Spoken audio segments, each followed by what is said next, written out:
I remember it was September 2009. I was living in Gaziantep. There was a joint cabinet meeting in Aleppo, the Syrian city in northern Syria. It was the first joint cabinet meeting of Turkish and Syrian governments, and I was there. I remember the euphoria about the friendship between Turkey and Syria. We were happy of and talking about a joint country, Syria, Turkey, uniting. And there was a kind of motto. I remember Europeans have their Schengen visa and we have our Schengen visa. I'm sure you are familiar with this Schengen. Then, becoming digested by that euphoria, I decided to live for a short time in Damascus in the following year and spent the summer of 2010 in Damascus. It was, I think, the last stable summer of Damascus. And especially during weekends, we were hiring a cab to visit Beirut. I'm not sure right now, but I think it takes a couple of hours from Damascus to Beirut. While driving this road, it was very interesting, a kind of biblical, the heart of Middle East, passing through different villages, very interesting natural areas. And there were some, I remember, villages speaking with different, somehow pre-modern languages. But on the other hand, we were counting Turkish flags, And again, it was the same euphoria I witnessed during the joint cabinet meeting of Turkey and Syria in Aleppo in September 2009. After 3 and 4 years, almost, now look at the change, how it is dramatic to us. We used to talk about creating a visa-free region with Syria, maybe to include Iraq, Libya and Egypt, but right now, ironically, in terms of Turkish foreign policy, toppling Assad is the #1 target for whole Turkish foreign policy. So why did it happen and how it's affecting Turkey? I'm a political scientist. When I analyze an issue, we come up with certain questions. The first question is, what is this? There are many answers to these questions. But if we take from the beginning the whole Arab Spring, which is a misnomer, which is not correct, it's not an Arab Spring, what is this? This is a critical question that gives some clues that makes us strong to analyze the things, the dynamics. If people are jumping into the streets to change for a regime, and I'm sure you are all familiar with the motto, الشعب يريد الإسقاط النظام, which means that people want to change, to topple down their regimes, it is called in political science a revolutionary process. So from the very beginning, what we have in the Arab Middle East was a revolutionary process. But there's a simple question. If you read the literature, there are different revolutionary processes which failed. So in the Arab Spring case, what we have is a failed revolutionary process. It's very dangerous because when people start for a revolutionary process with the aim of changing their governments, when they fail, automatically the whole process turns to become a kind of state destruction mechanism. Right now, when we look at the map, imagine Ukraine. It's a state collapse. There is no stable Ukrainian government. It's de facto partition state between Russia and local Ukrainian government. How about Georgia? It's a state collapse. How about Egypt? It's almost a state collapse. Maybe it's not like other Arab states, but economically and from other perspectives, it's a very poor state. Let me give you a number.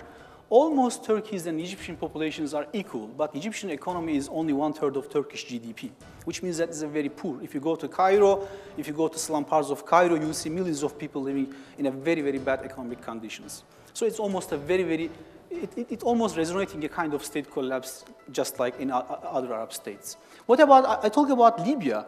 I think it's been 3 or 4 times the Libyan prime minister was hijacked by different groups in Libya because de facto Libya is again a coalition of tribes right now to replace the modern state over there. In the same way, Iraq, there is no more Iraqi case. In 2008, I was in Afghanistan and in a kind of interview with a local person and asked the question, what do you think about the performance of Karzai? You know the Karzai, he was at that time the president of Afghanistan.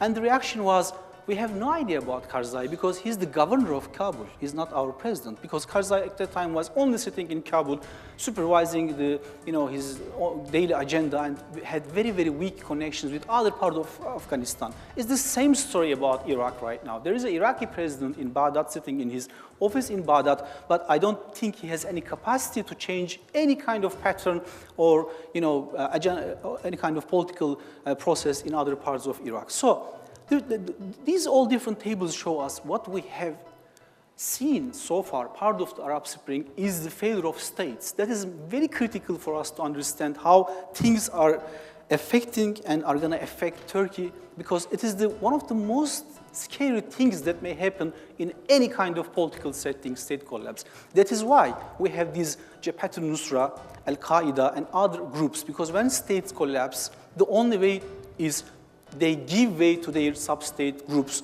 as these kind of terrorist organizations. So this is the first point. Syria is a state collapse, which means that what we have in Syria right now is a new coalition of different groups. And there is no doubt, on the other hand, it is a sectarian problem.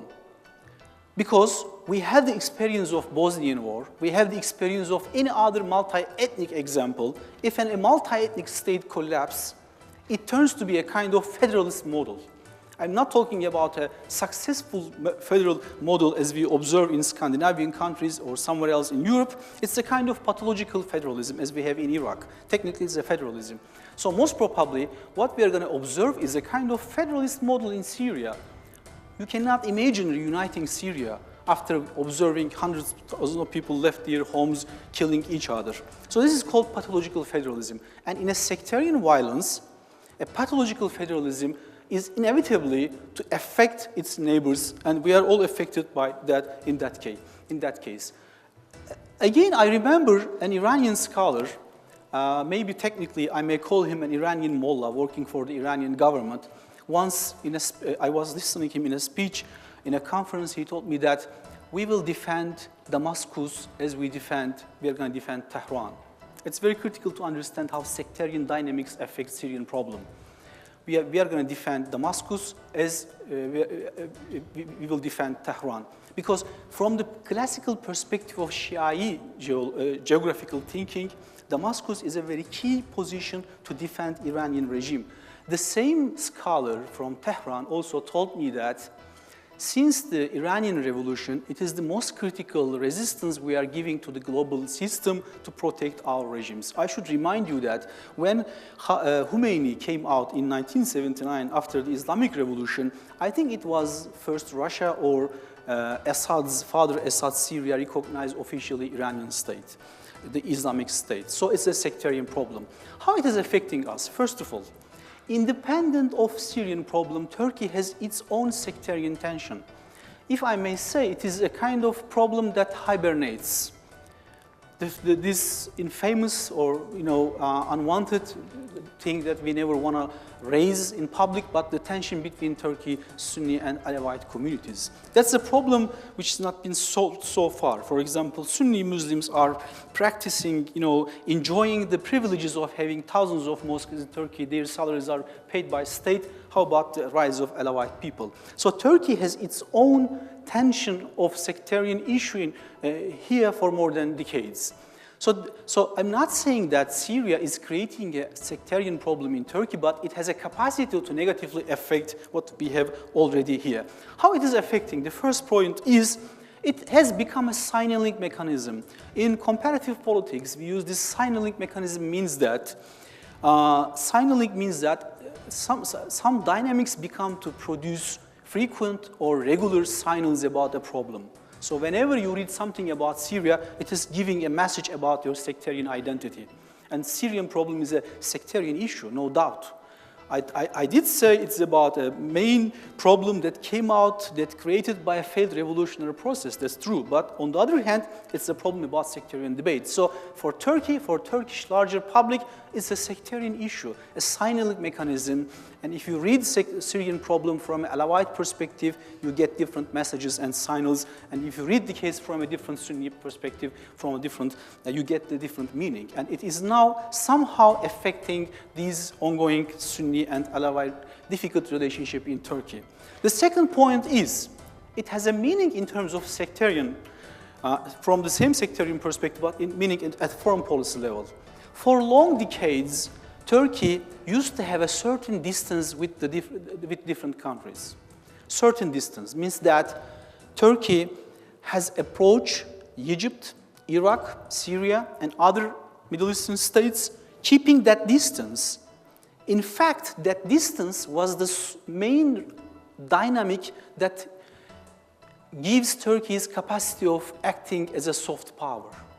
But after the Arab Spring, Turkey has made a dramatic change about that keeping that distance. So instead, try to directly influence, playing with some actors. For example, we are all familiar that to a large extent we supported, our government supported, Turkish government supported Muslim Brotherhood in Egypt.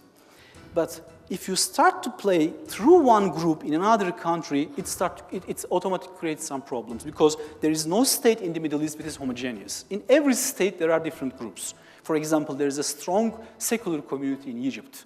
In the same way in Lebanon, for example, typical multi-ethnic state of Middle Eastern countries. So during this Arab Spring period, that distance to a large extent has become very weak.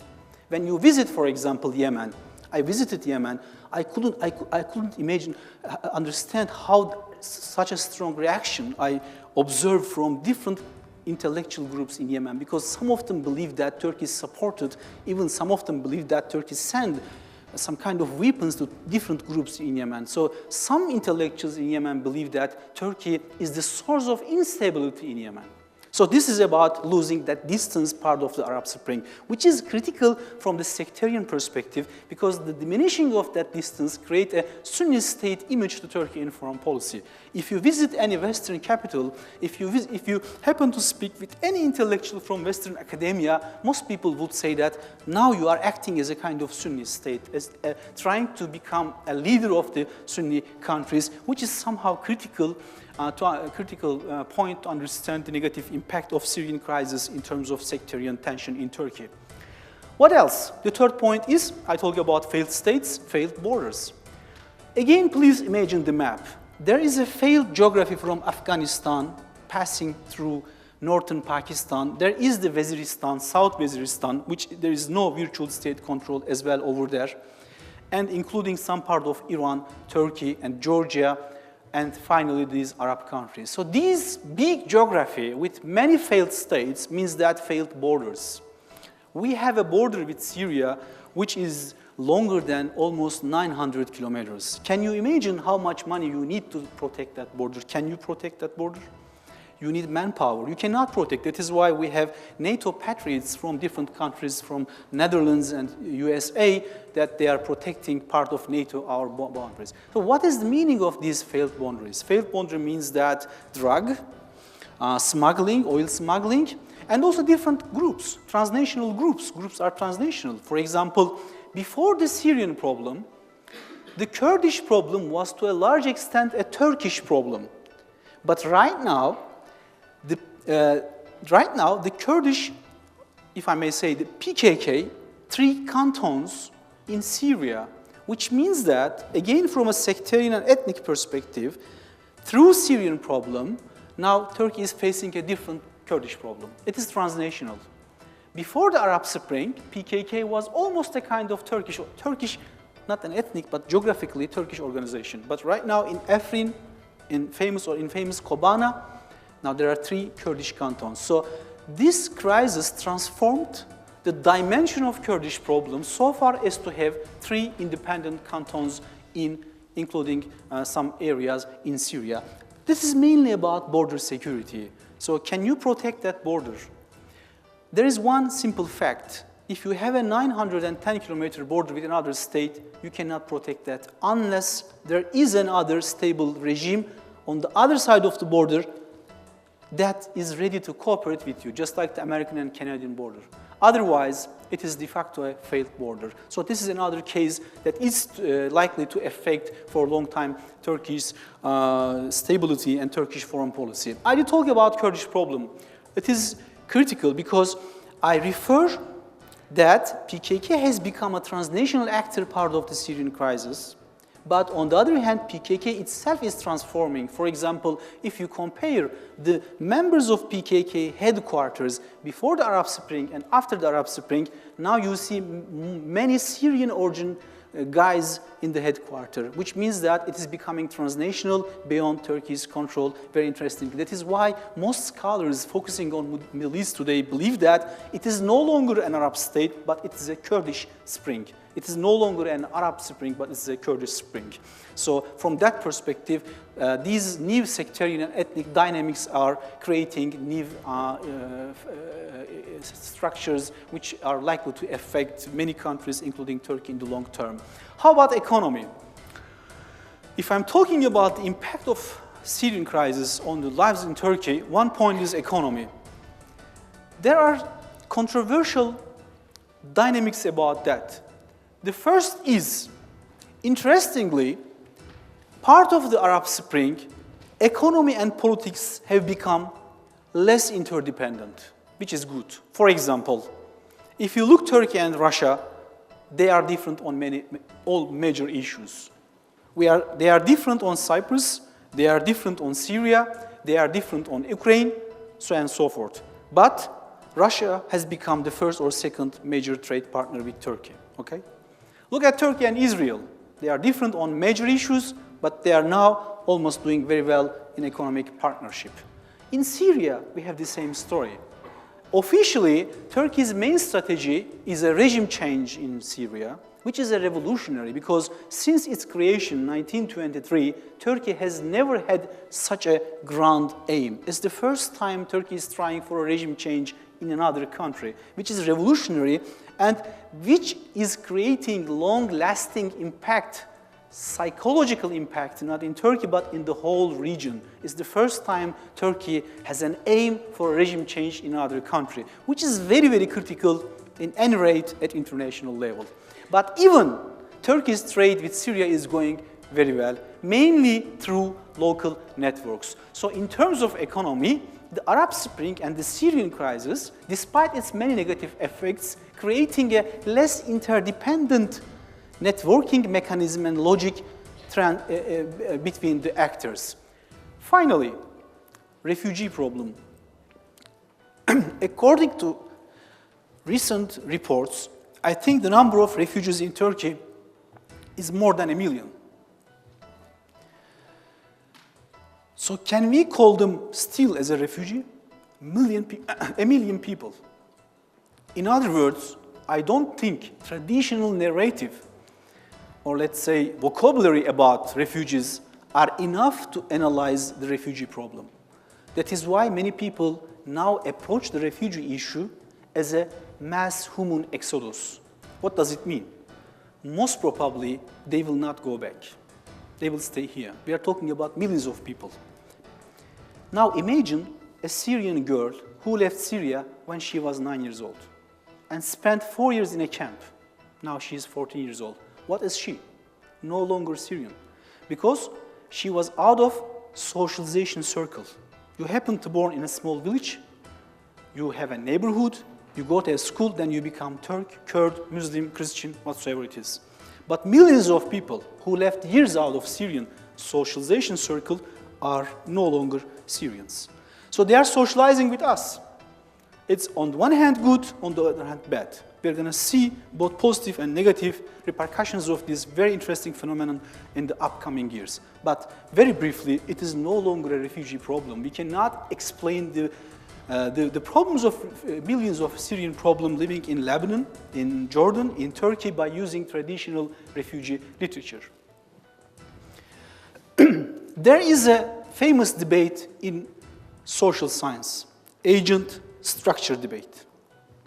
Agent means the actors, individuals, communities, and structure is the major dynamics that shape politics. I think, having observed what happened so far in the last year, we should a little focus on structure in the Middle East. What I mean by that? Do you believe international community can solve Syrian problem in the following 3 or 4 years? It's almost impossible. So what is the solution? I think based on an agent structure debate, the only logical solution is to wait that societies go through, if I may say, the normal phases of development, such as urbanization, such as industrialization, such as education. So as long as those societies lack these structural requirements, it is not logically consistent to be optimistic about the performance of agents, I mean actors. In other words, what we have right now is a collapsed Arab system. There is no longer Arab system in the region, totally collapsed, almost collapsed. And I don't know if there is any reasonable literature that argues, that say to us that individuals have an option to change this setting, to solve these problems. So the only solution that we should focus on is to wait that structural requirements or those societies to pass through that structural requirements, including Turkey. Why we cannot solve our democracy problem as of 2014? I think the only way is, again, to wait Turkey to pass through each periods of industrialization, urbanization, this and other. In other words, what is missing in the whole region, including Turkey, is the lack of experience in terms of going through all these periods that can only produce any kind of settled democracy. Thank you very much for listening.